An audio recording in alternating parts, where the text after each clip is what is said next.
You ever feel like a data detective, right? You're staring at clues that are scattered all over the place. You've got one piece of info here, another piece over there, and you just know they're connected somehow. Well, today, we're going to crack that code. We're going to use an incredibly powerful tool for connecting those dots, the SQL JOIN.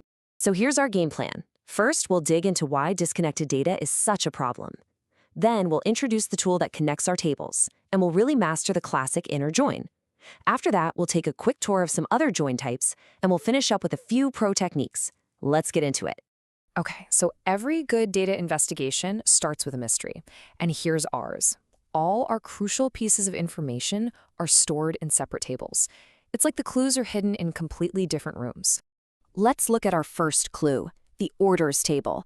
This tells us that an order happened, and it tells us when it happened. And it gives us this little breadcrumb, the customer ID. So we know what happened, but we have no idea who did it. That customer ID, though, that's our link to the next clue. And here it is, clue number 2, the customers table. Now this one has all the details about the who.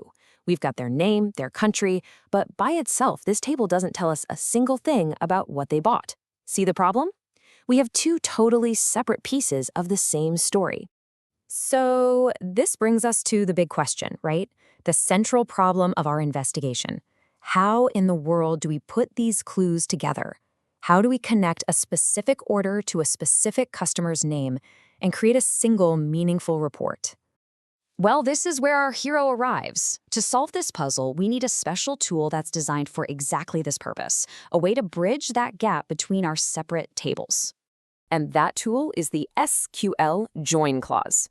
Now, as it says here, it's a command used to combine rows from different tables. But the real magic is in how it does it. It looks for a related column, and you can think of this as the fingerprints, or the common thread that ties two different clues together. So this is the whole secret right here, this related column. In our little mystery, that's the customer ID. It is the key that unlocks the entire connection. Because this ID exists in our orders table and our customers table, we can use it to perfectly match records from one to the other. All right, let's put our main tool to work. The most common, most straightforward way to connect these tables is with the inner join. Think of it as finding the perfect one-to-one matches for all our clues. So let's build this query step by step. First up, the select statement. This is basically our wish list. We're telling the database exactly which columns we want in our final report. We want the order ID and the order date from one table and the customer name from the other. We're already planning out the final result. Next, we add from orders. Simple enough, right? This just sets our starting point. This is the primary table for our investigation. And now for the main event, inner join customers. We're telling the query, hey, I need you to connect to this second table. We're bringing in all those customer details to make our order data so much richer. And this right here, this is the most important part, the on clause. This is the rule for the join. We are being super explicit, telling the database, I want you to match a row from orders with a row from customers, but only when the customer ID is the exact same in both tables. That's the logic. And boom, case solved.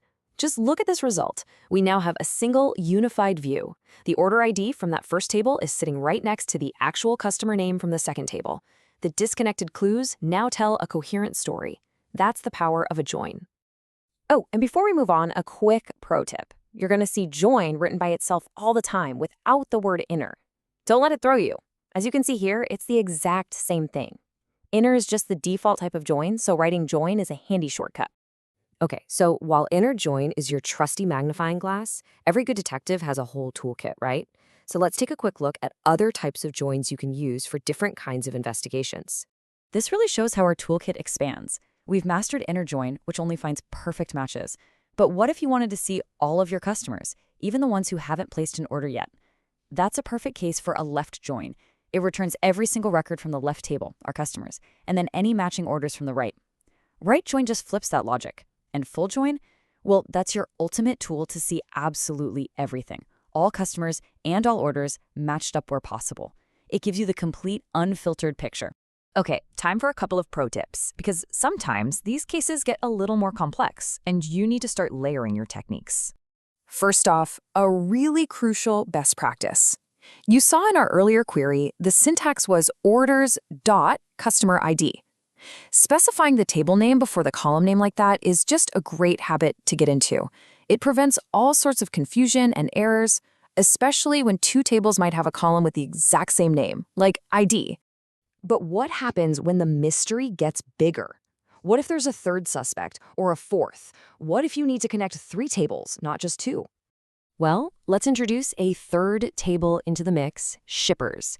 So now we have info about the order, the customer who placed it, and the company that shipped it, all totally separate. You know, the technique here is surprisingly simple. You just chain the joins together. You connect the first 2 tables just like we did before, orders to customers.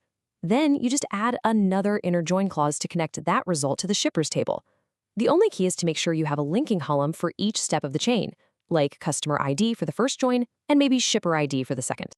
And that brings us right back to our core principle. You know, it really doesn't matter if you're joining 2 tables or 10 tables. The fundamental power of the join clause is exactly the same. It's all about combining information based on those crucial related columns. So we've cracked the code. You now have the key to unlock the connections that are hidden deep inside your data. The only question left is, with this power to link all these disparate facts and build a complete picture, what stories are you going to uncover?